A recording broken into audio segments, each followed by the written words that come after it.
Right now there's definitely a street food revolution going on. People used to think of trailers as just sort of grubby food that you would grab, but it has really turned into a sophisticated part of our food culture now. Some of the best creative, innovative food is coming out of tiny little kitchens on 4 wheels. Red velvet pancake bites. Fries on the sandwich. Wagyu beef slider. Beef tongue tacos. Top flight burger. Not everyone can afford to open a restaurant. That's why we opened a street cart to begin with. So it allows these people with some great ideas, great recipes, to serve food to the public and do it in a really open, communal way. Twitter and other social media has totally changed food trucking. With one tweet, you've now reached 2,000 followers. It is definitely a food truck revolution.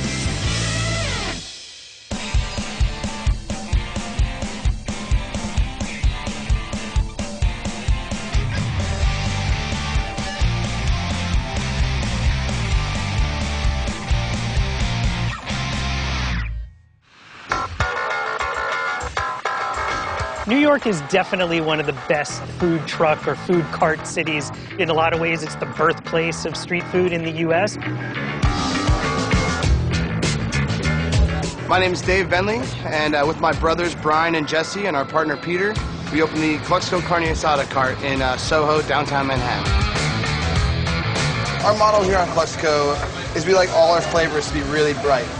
Whenever we're cooking or whenever I'm cooking at home, I pretty much just kick up everything a little too far. The CALEXICO cart is, you could almost call them one of the original hipster vendors almost. I mean, these young guys from Southern California moved out to New York and were like, there's no good Mexican food here. These are our roll quesadillas, which are pretty much like traditional quesadillas, except to save some space in this really small flat top, we roll it over an extra time and tuck it almost like a burrito. Not everyone can afford to open a restaurant. That's why we opened a street cart to begin with. So it allows these people with some great ideas, great recipes, to serve food to the public and do it in a really open, communal way. I've been coming here once a week. I come either before 12 o'clock or after 2:30, 3 o'clock, and there's no lines. But if you come here right at like 1, 2, the line goes right around the block. Pretty quickly, we got a bunch of fans, and that gave us a bunch of opportunities where we opened a restaurant down in Brooklyn. Right now, there's definitely a street food revolution going on in cities like Los Angeles and Austin and Portland. And there's a bunch of cities around the country right now that are just producing some really cool food off tiny kitchens on the street. Portland's a great food city. Well, the majority of the food trucks in Portland are parked on surface parking lots around the city, usually closest to where people work, office buildings, or where people drink, bars. So they generally follow the basic biorhythms of life.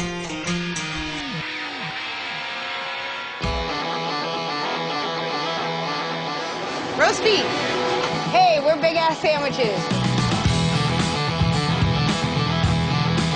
Big-ass sandwiches, what they do is really interesting, you know, because they're not doing your typical chicken salad sandwiches. Yeah. It's not really servable.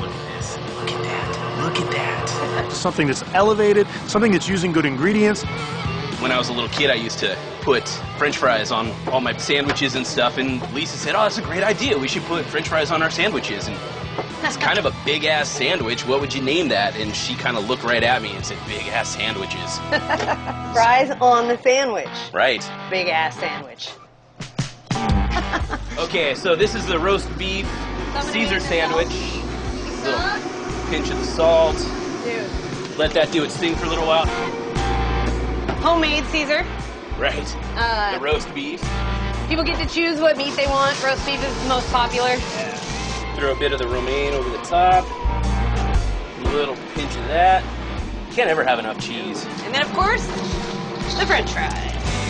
And that is a roast beef Caesar sandwich.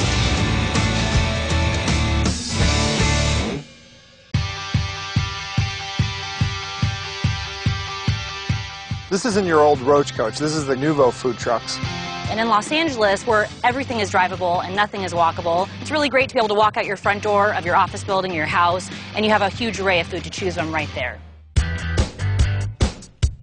Well, in the state of California, every truck has to park on a commissary every night.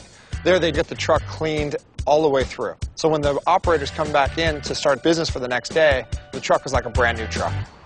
I'm Chad Punier. I'm David Punier. And we're the owners of the VIZZI truck.